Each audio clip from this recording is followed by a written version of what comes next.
Okay, 10 after. Whoops. All right, I'm going to start by talking about something I was talking about in the last lecture, and I hope making a reasonable transition to this lecture. So in the last lecture, I was talking about the way different national societies, and what we had studied last week was preschool in an American preschool, a Chinese and a Japanese preschool.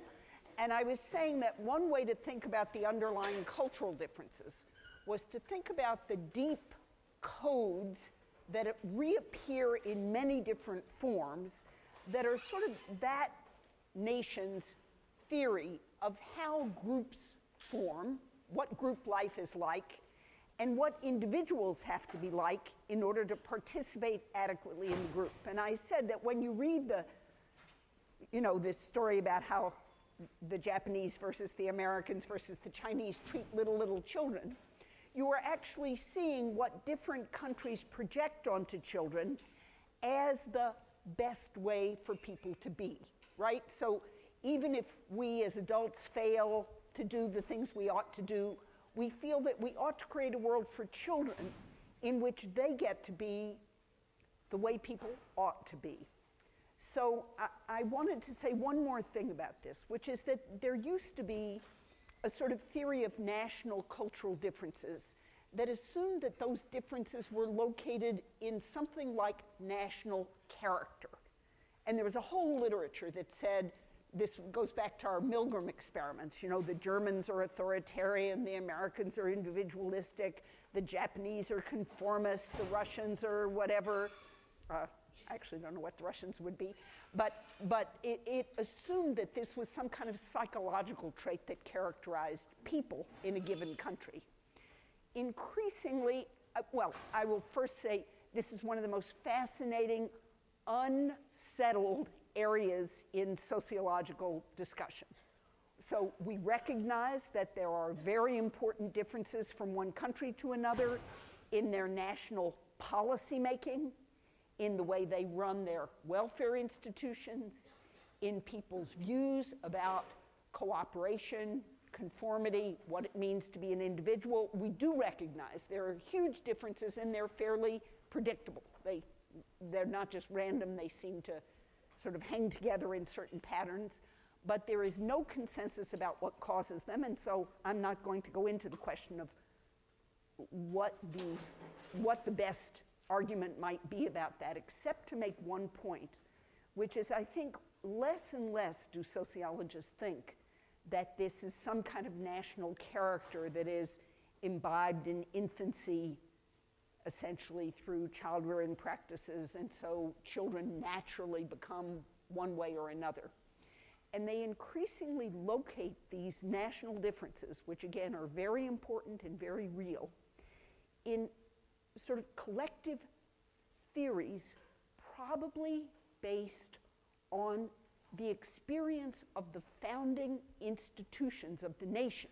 That is, and so here's where institutional arguments of the sort we read in the very first week of the course, and the institutional arguments we're going to be hearing about a lot more this week and next week, also come together with cultural arguments.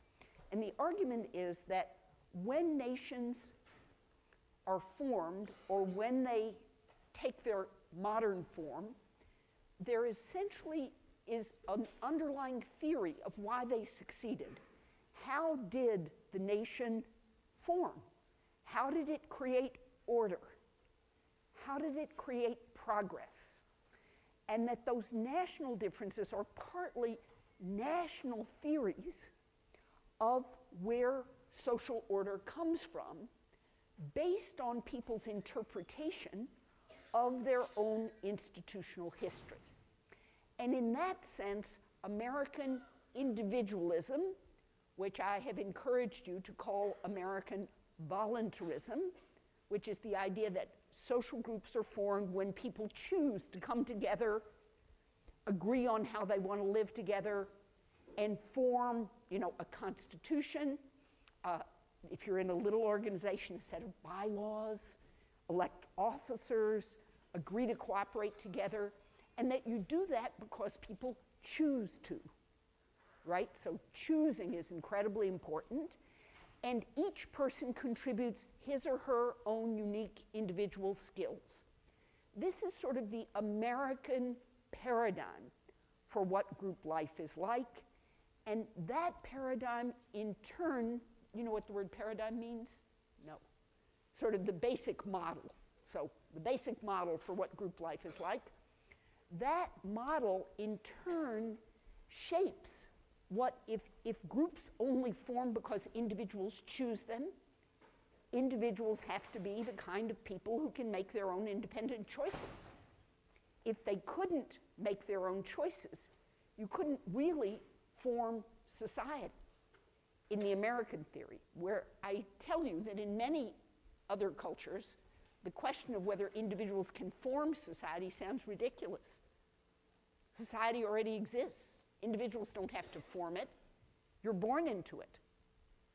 All you have to do is learn to obey it, or obey your parents, or cooperate with others, or whatever. Whereas Americans actually think they have to worry about how they form society. And that in turn means an enormous emphasis on individuals' unique choices and individuals' unique skills, the things they bring to a group. So all this is background to telling you very briefly about one of my really favorite books that I would love to actually photocopy. You can't see it, but it is Don't Cry, Big Bird. I read this to my children, but it's actually, I don't think, even a particularly famous classic American story. It's just typical of hundreds and hundreds and hundreds of American stories. And it's typical of the cowboy story, of the detective story, and of the typical children's story. And that typical story is about an individual who is in some way or other a misfit. Doesn't quite fit into the group. So again, the cowboy is a gunslinger who's very, very fast with the gun, but maybe has killed someone by mistake and is regarded with suspicion. So somebody who's too unique, too different, too special. The detective is some kind of broken down wreck who drinks too much and doesn't keep his clothes clean, or some other way nonconformist. Well, what's wrong with Big Bird? Why is Big Bird going to cry? Because Big Bird is too big. And so the whole story is about how Big Bird can't fit in. His feet are too big for the hopscotch squares, so when he goes to play hopscotch, his feet go over the edge. He's too big for the jump rope, and so when he goes to jump rope, it catches on his feathers, and he can't play jump rope. He's too big for hide and seek because he sticks out on both sides of the tree when he tries to hide behind it. So one game after another, he just doesn't fit in.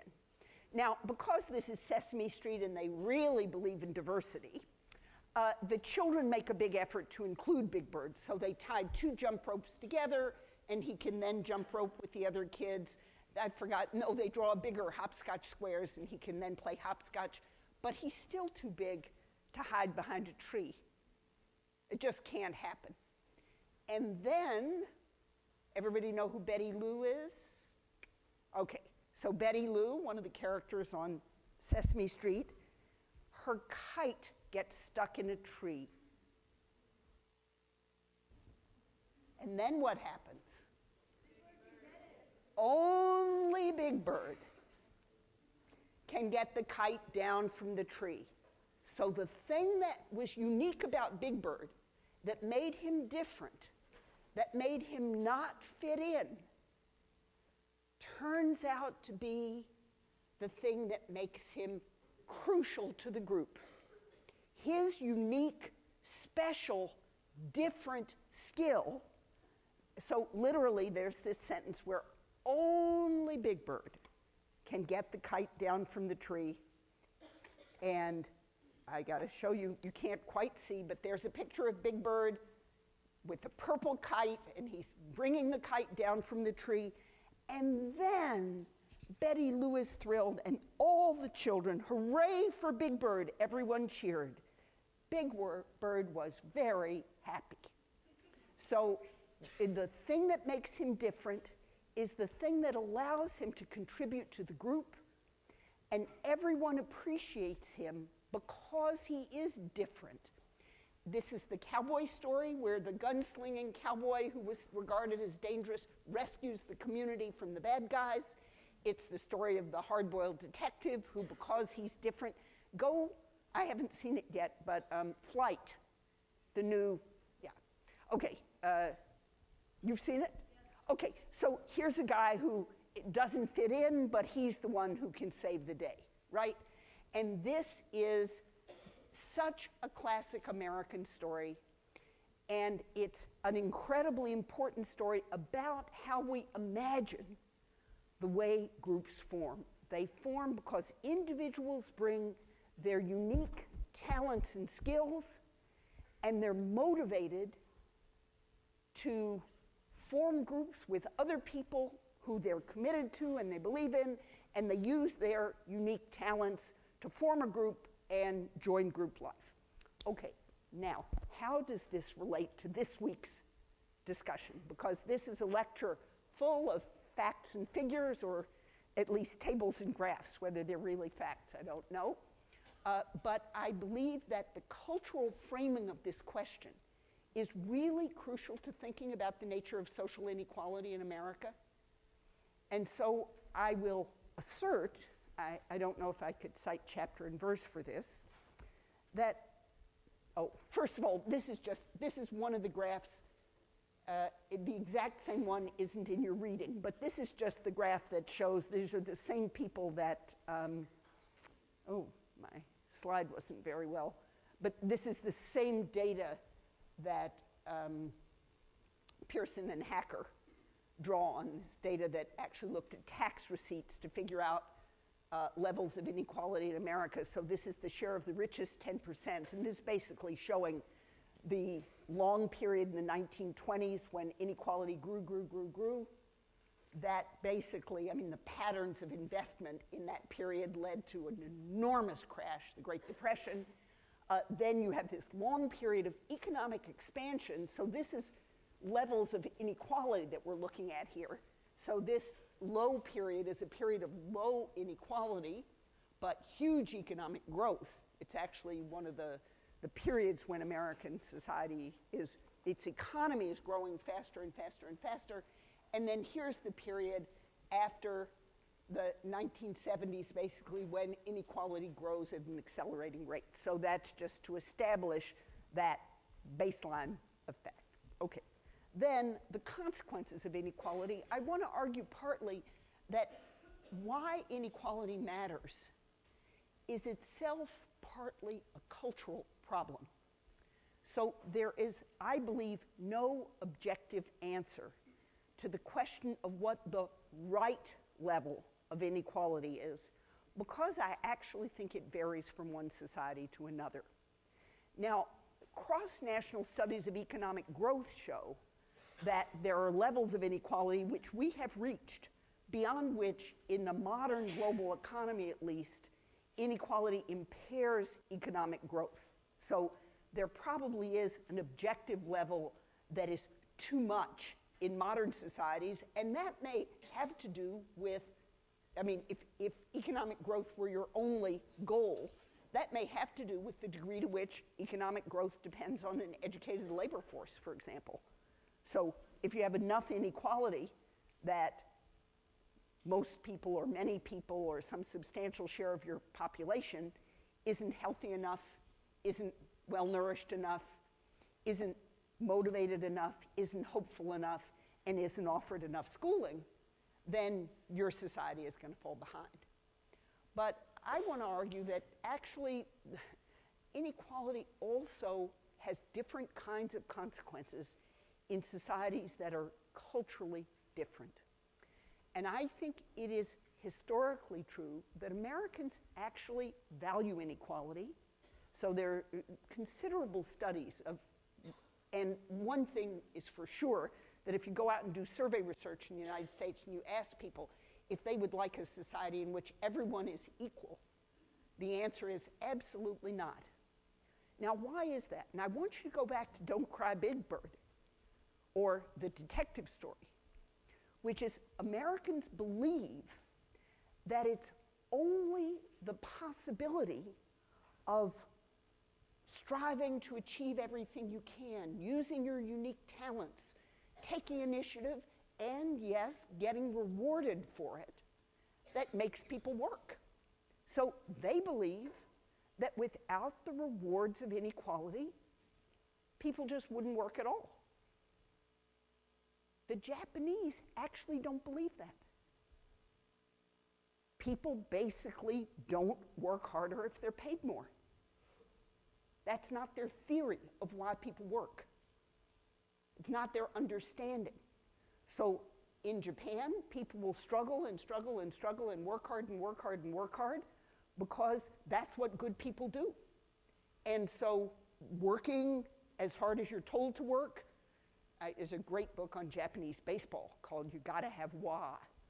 And it turns out that Japanese baseball teams can drive their players to actually work out so hard that they lose games all the time because they're so exhausted and so beat up. And that doesn't matter because their theory is that you show your commitment to the group by everyone working, and that's part of, it's not, you don't work harder because you're unequal and there are unequal rewards, you work harder because you're equal and the whole group is in it together. You've probably had some experiences like that if you're, I don't know, decorating your sorority house for a big event. Then it's not that one person wants to do better than the other, it's that you all want to do it together to show your solidarity. So you can imagine a theory like that in which more equality would produce more hard work. But Americans believe that without inequality and its rewards, its competition, people won't work hard. So they value inequality because, not because they actually want to be better than other people. I actually don't think if you really sort of drill down in the survey data and the qualitative interviews that have been done across a wide range of people in a wide range of historical periods, it turns out that Americans, for instance, they feel very bad about poverty, they want to do something about it, they want to help other people, but they are terrified that if you take away inequality, you will take away the thing that motivates hard work and that motivates initiative. So some inequality is really critical, and I actually would not myself be in favor of policies that completely equalized everyone's income, well-being, you name it, because I actually think that if that's your theory, if your theory is that people won't work hard if they're not rewarded, they actually won't. We know a lot about this, that people, it's amazing how little of our behavior is about us and how much of our behavior is shaped by the theories of the institutions we participate in. Okay, just a little tidbit I can't resist. There were some studies done quite a few years ago of people who majored in economics, and it turns out that you become more selfish over time if you become an economist, because you learn the theory that you ought not to do things unless you're rewarded for them, and you ought to do things in proportion to the reward. So I had a very smart friend at Stanford, and at one point he had an offer from the Berkeley Business School. And he said, I think I would be happier at Berkeley. I think I would like it better. But Stanford is paying me more, so it wouldn't be rational to go to Berkeley. Now, I ask you, really? That is, it wouldn't be rational for him to do the thing that would make him happier. It would only be rational for him to do the thing that would pay him more. That was his, and he stayed at Stanford. And I actually think he isn't very happy there. I mean, so it's a whole, but so I would say that as long as Americans believe that inequality is really critical for taking social initiative and working hard, there has to be a certain amount of inequality. But the same theory, which says you have greater value if you work hard and greater value if you earn more money, also creates another side. And that's point 3 here, demoralization. So we also know from a lot of literature, very different sorts, literature about immigrant groups, literature about poor neighborhoods of the sort you read about, all sorts of research, that people who see themselves as falling behind a culturally defined line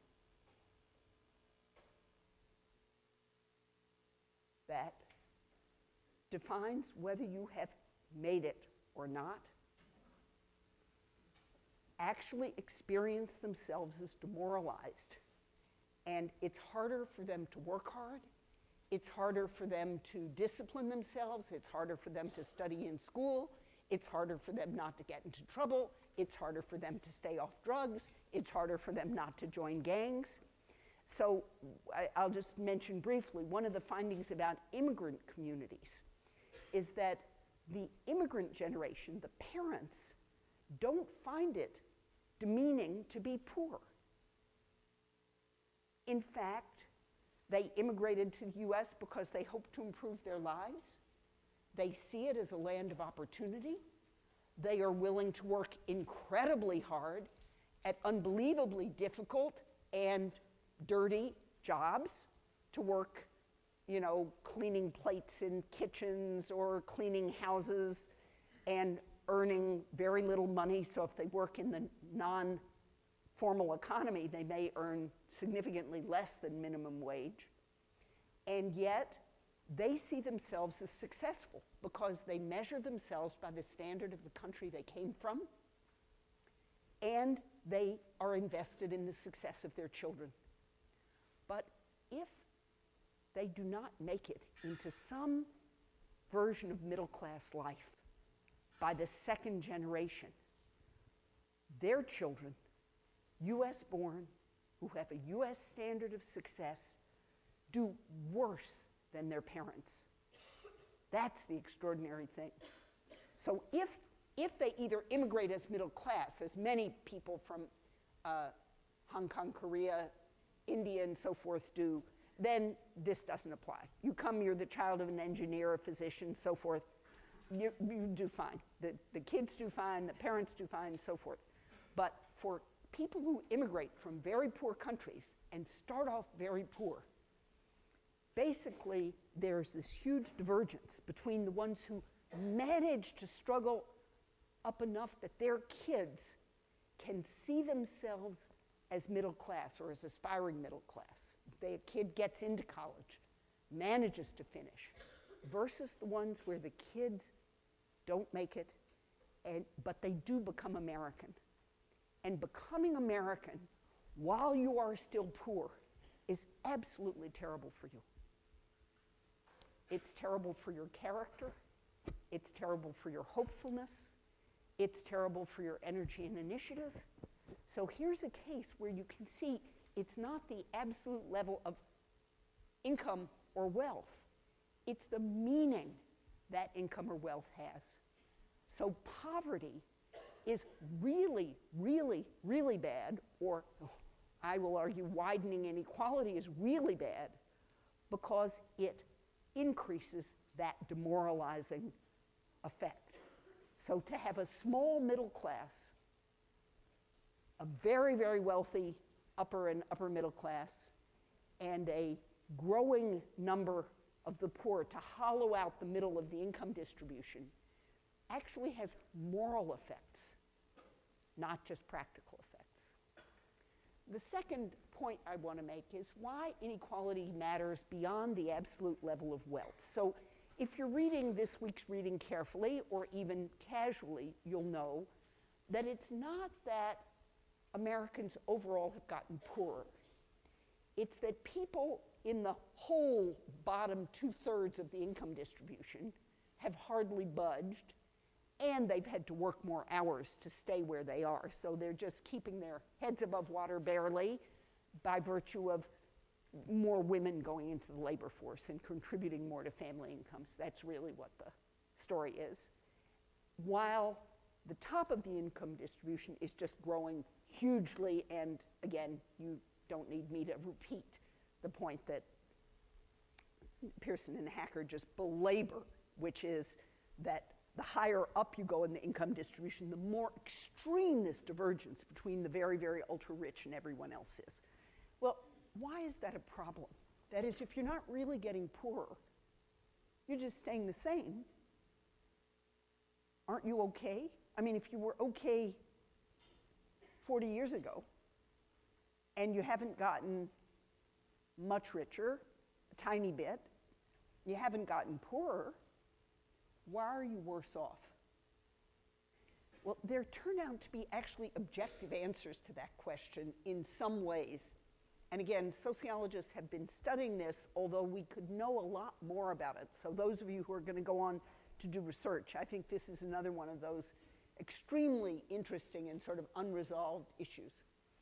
But one thing is that as the baseline for cultural membership, I'm going to call it, in society changes, you can stay at the same level of wealth, except now that puts you outside the community of other Americans instead of inside.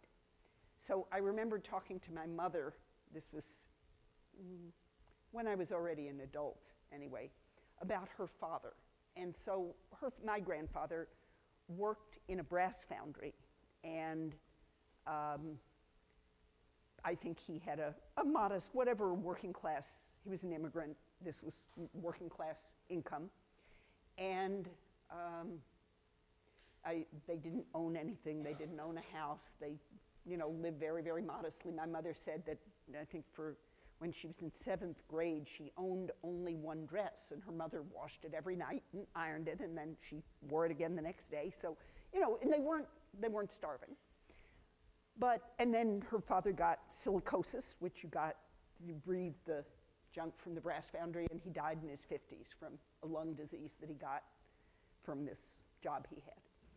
And she said, look, Annie, he led a very good life. We always had food on the table. He felt good about what he'd done. He took care of his family. You don't have to worry that his life wasn't fulfilling. It was very fulfilling. He felt that he led a good life. That is what it meant to be a good person, a successful person, an adequate person. You didn't have to own a home. You didn't have to send your kids to college. My mother didn't go to college. You had to work hard, have a job, and bring home food so that your family had food on the table. And your children, of course, had to be able to dress enough to go to school. But that was a perfectly good life then. And it's just not a perfectly good life now, because that life would put you outside membership in the kind of legitimate social community. And so I'll give you a very concrete example, and again, this isn't from me, it's from a classic sociologist named Lee Rainwater. One point Rainwater made is that if everyone has a modest level of income, whatever level of income my mother's family had in the 1910s and 20s when she was growing up, I guess the teens and 20s, she was born in 1914, they didn't have a car. Nobody had a car. I mean, no, of course, some people had cars. Rich people had cars. But there were streetcars. So if you needed to go somewhere, you either walked or you went on the streetcar. And since there were streetcars, not having a car was not a catastrophe. Well, now there aren't streetcars where most Americans live. So you might live in downtown San Francisco, and then you can take the J Church or the N Judah, and you can actually ride a streetcar. But most Americans cannot get where they need to go. They cannot get to Target. They cannot get to Walmart. They cannot get to their jobs. They cannot get to school if they don't have a car. So you could argue that in some ways, if you're too poor to have a car now, you're really poor. Whereas if you were too poor to have a car in 1915, you weren't really poor. You were middle class in the sense that you were like everyone else. And I would argue there's a similar issue about cable TV, which is that if you live in a world where everyone talks about the programs they see on cable, or where the sports events that everyone talks about are only on ESPN and you can't get ESPN on regular TV, to be too poor to have a TV at all, and even to be too poor to have cable TV, puts you outside the community of people who share a common culture.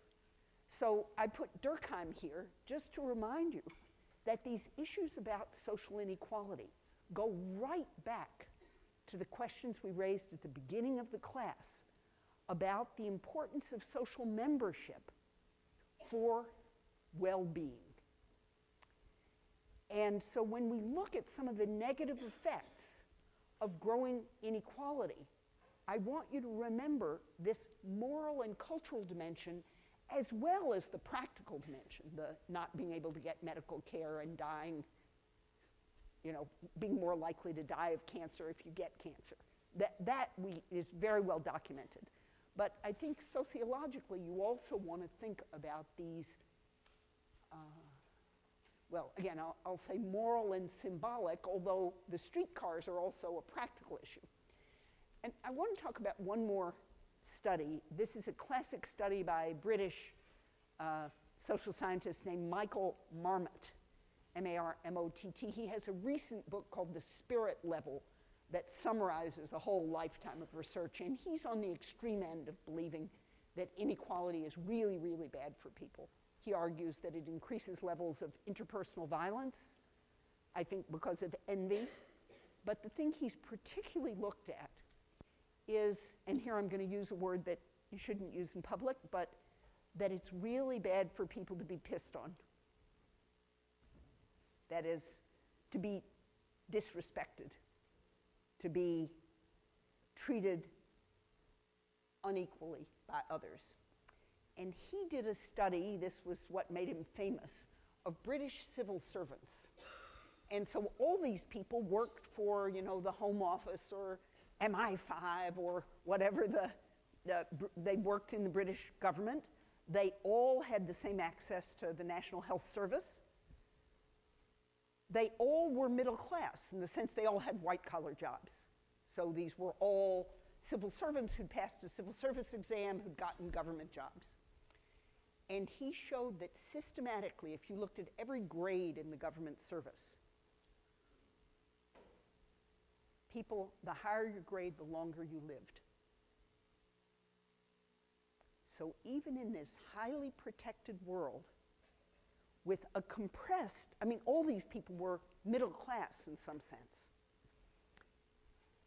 Having higher prestige, being in a better job, made you live longer, and being in the bottom of the pecking order made you live less long. And there are all sorts of theories of why. Some of them have some documentation that affects your immune system, it affects rates of heart disease, it actually affects rates of cancer. So inequality is bad partly because it directly affects mental, emotional, and physical health. Being on the bottom of a system that involves being looked down on, being controlled by others, not having autonomy at work, having to be ordered around rather than giving orders, and not having other people treat you with respect is just really bad for you. Okay, now, what are some of the other things we know about the social consequences of inequality? I don't want to send you into either depression or panic here, but we also know more and more these days about the consequences of growing inequality for children and families. And I'm going to show you a couple of slides here that illustrate these points. But one of the most shocking ones has to do with child well-being. And we are starting to have more and more data that shows that where children, that where societies are more unequal, children do worse. And so here is a slide from an article in the British Medical Journal in 2007. And along this dimension is growing income inequality. And along this dimension is an index of child well-being.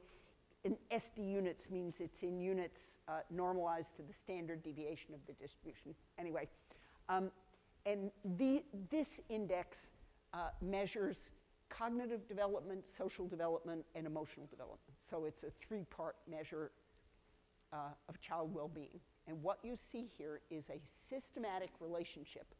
So on average, children do worse the more unequal the society is. So as inequality increases, child well-being decreases. Now it's also interesting that so children do worse in the UK, New Zealand, and Israel than you would expect, even given their levels of inequality.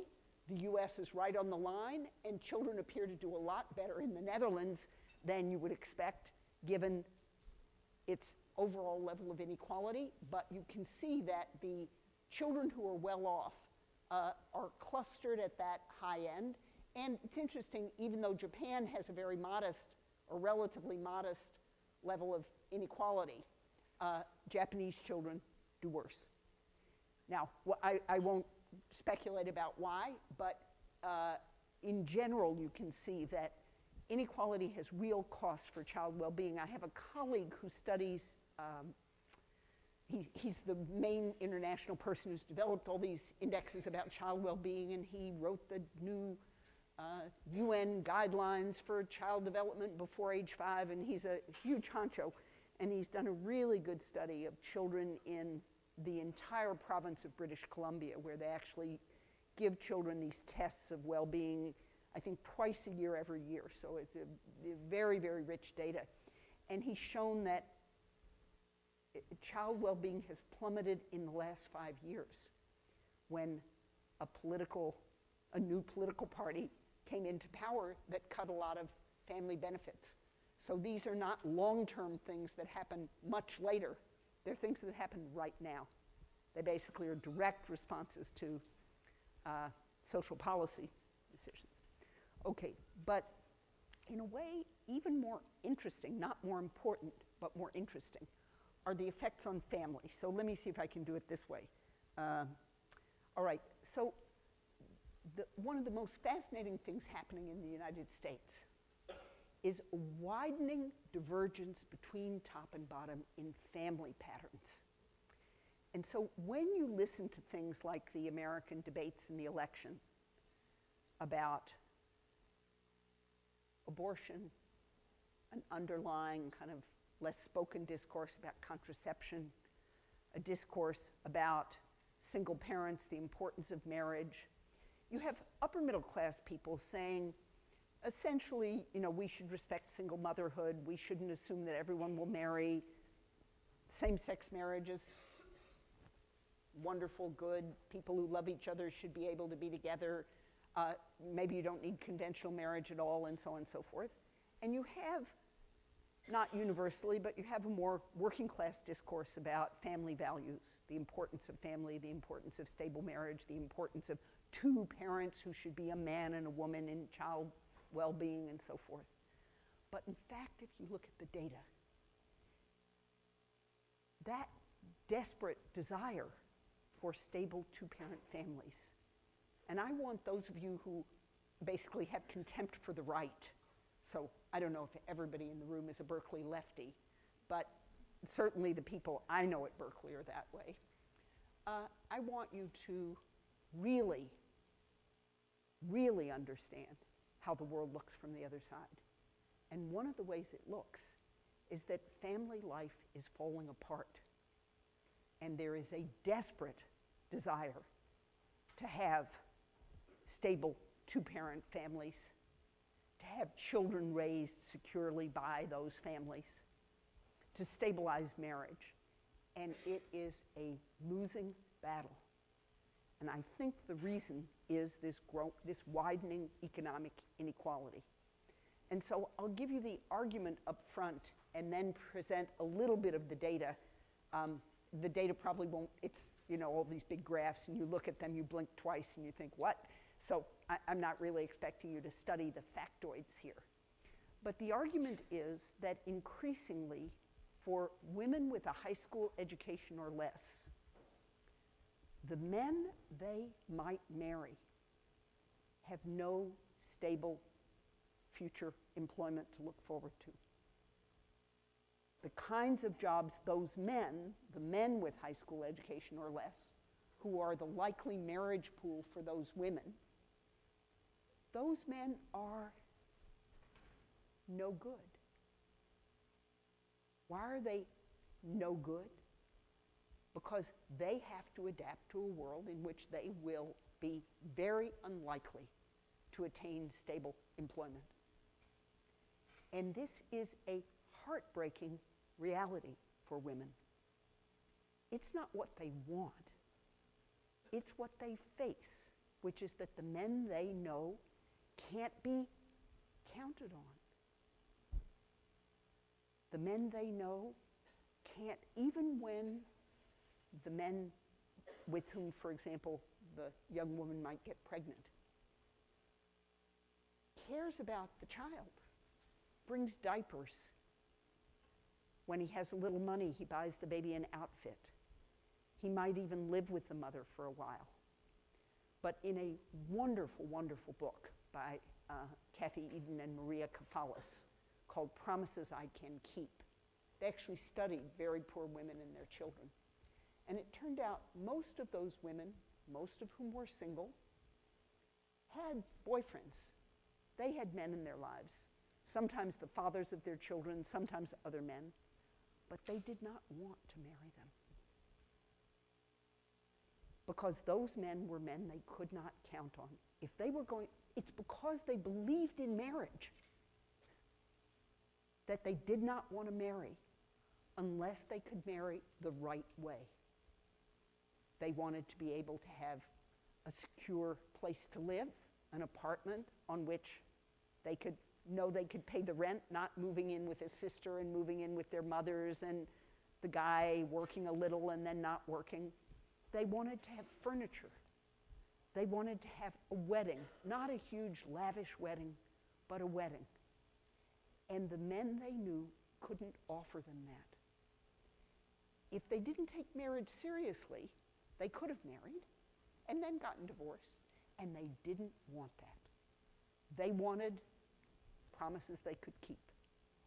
So in a way, what you have that makes inequality so costly is a cultural idea about what a normal life is that involves maybe eventually being able to own a home or buy an apartment or at least live in a stable housing situation, to raise your kids where they have a place to play, to be able to provide health care for your kids, to be able, with luck, to send your kids to college. And those things are becoming unaffordable for a huge chunk of Americans in the bottom quarter and creeping into the bottom half of the income distribution. So when you say that people's incomes haven't changed, that's true. And many consumer things have actually become cheaper. So you can dress in more interesting clothes for very, very little money. You can own gadgets that are just remarkably powerful that would have cost, a computer would have cost $1 million 40 years ago. And now you can own an incredibly powerful one for, a couple of $100. But the big ticket items that define the middle class, owning a home, college education, and health care, have increasingly become unaffordable for a huge portion of the American income distribution. And for the bottom quarter, these people without with high school education or less, stable employment, it's not that it's impossible, but it has become an increasingly difficult thing to achieve. So here, now I'm going to show you a bunch of graphs, and I'll just tell you what's in them. They're all from a paper by a woman named Sarah McClanahan, a very good demographer at Princeton, called Children in the Second Demographic Transition. But what this shows, and so the top line is people with high education, the middle line is people with middle education, and the bottom line is people with low education. And this is trends in how old women are when they marry. So when they have children, sorry. So this is mother's age at the birth of their first child. And what you see is this amazing, it used to be similar across educational levels in 1960. By the year 2000, you really have two totally different patterns. Less educated women have children, and if they marry in their 20s at about age 23. And educated women don't have their first child until they're about 32. So a huge difference in patterns of reproduction. These women, the educated women, are waiting. They're waiting until they have the right job, and they're waiting until they have the right partner or the right income. And these women basically don't have any reason to wait, because the thing they might wait for probably isn't going to happen. There's another, I think this one is real, this is trends in mothers' employment. So again, highly educated women and women of middle education are working. Women of low education, basically, they're trying to work, but many of them can't work. So 30% of women with low education are working, and these are mothers, and 63% of women with high education. These are just radically diverging sources of experience. And then finally, single motherhood. Our stereotype is that it's the, educated hippie, Sex in the City type woman who becomes a single mother. But in fact, it's less educated women who are becoming single mothers. So the bottom line is highly educated women. And there's been almost no increase in single motherhood among educated women. It was, well, it's an increase, but from about 5% in 1960 to about 8% in 2000. Whereas the increases in single parenthood for less educated women, so the top line is low education women, now about 40-some% of them are single parents. And rates of unwed pregnancy, of separation, and divorce are just, so the Bristol-Palin phenomenon, if you will. It's not Hollywood movie stars who are having kids on their own. It's less educated women. So their family lives are radically different than the family lives of more educated women. And then one more slide on this, trends in marriage and divorce. This is another one of the really striking things. So we all believe that we're terribly threatened, that divorce is very, very likely. In fact, divorce is much more likely if you are less educated. So this just divides people with no four-year degree and people with a four-year degree. And what you see is that there was a spike in divorce from about 15% likelihood of divorce to something well over 25% for the educated, which is the lower line there.